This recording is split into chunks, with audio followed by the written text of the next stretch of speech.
I had to use the translate feature on here, and what I believe that you're asking is, how do you know in 3D that you and your SP are together when you know it in 5D, and that you want to understand and internalize it, but your head is on strike?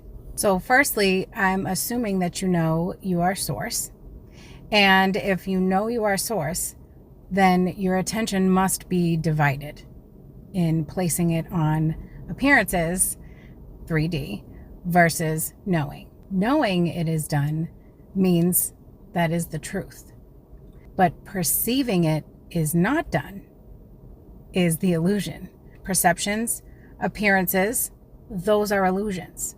Your trust in the appearances, in the 3D, is more focused on and stronger than your trust in the knowing. Source doesn't need proof. Your ego needs proof. The ego cannot know source awareness. So it's telling you that, yeah, it's happening in your 5D, but something in your 3D needs to change before you can experience this in your 3D. And you're believing that more. The ego is afraid of anything it cannot know. And it doesn't know, it cannot know source awareness. It can't perceive it.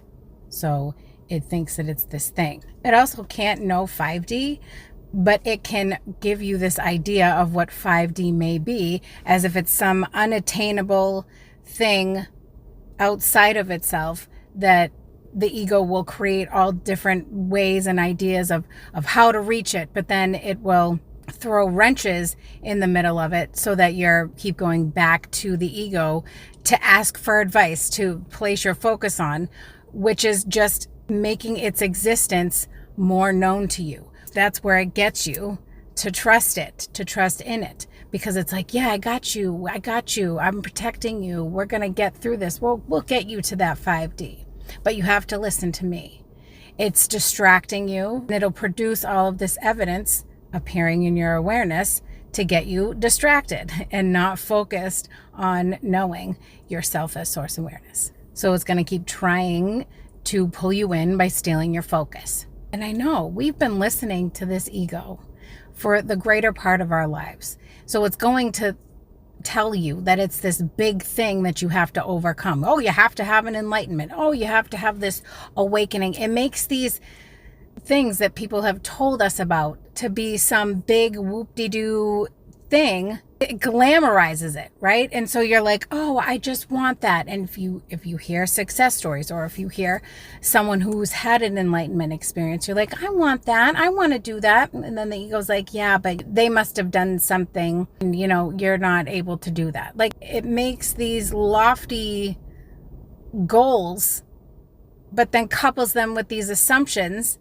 to continue to validate itself. That's all it's doing. It's a game. It's not this big thing for us to overcome.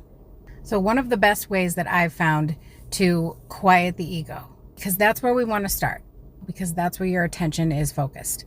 We want to undivide your attention straight to knowing, identifying the voice of ego versus identifying the voice of source. Now, there's a couple things you can do to help you with this process. This is not a thing that you're going to have to do like a technique, okay? This is a tool we're using to help us build this muscle. One of them is self-inquiry, and the other is meditation. So the first one, self-inquiry, that's asking when you hear the voice and you don't like it, right? Or you have a thought, or you see a circumstance, you make an assumption about that appearance. You want to ask yourself, who is the one? Who is the one judging this? Who is the one saying that thing? Who is that? When you say that, you're taking a step back, and now you're the awareness of it. You're identifying the ego in that. You're noticing that that is not you. If you are aware of it, then it can't be you. We want to ask the question always, who is that? Who is that one? Once you come to that determination, because you will, you'll be like, oh, that's the ego. So we use self-inquiry to identify the ego, and from there, we move our attention and focus to the truth. We hear a voice, something that we don't like. And we say, oh, who is the one saying that? Oh, that's not what I choose. That must be the ego. Then we remind ourselves about our choice, which is truth, and we go about our day because we know it's already done. It doesn't matter what the ego is saying. It doesn't matter what we're seeing. It doesn't matter what we feel. It doesn't matter what experiences we've had in the past that we can't point to. None of that matters. All that matters is in the now moment. All that matters is what we decide now. All that matters is who and what we know ourselves to be now. Meditation is also a great tool to use because the ego can be very loud in the silence and the stillness.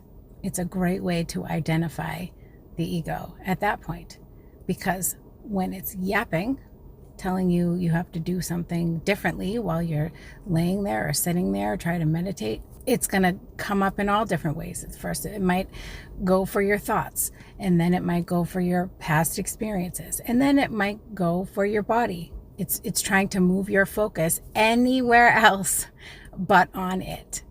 These are tools to help build your trust in the knowing versus your trust in the 3D, in the ego, in appearances. The more you recognize the truth and not focus on the illusions, you'll start to trust the knowing more than the 3D.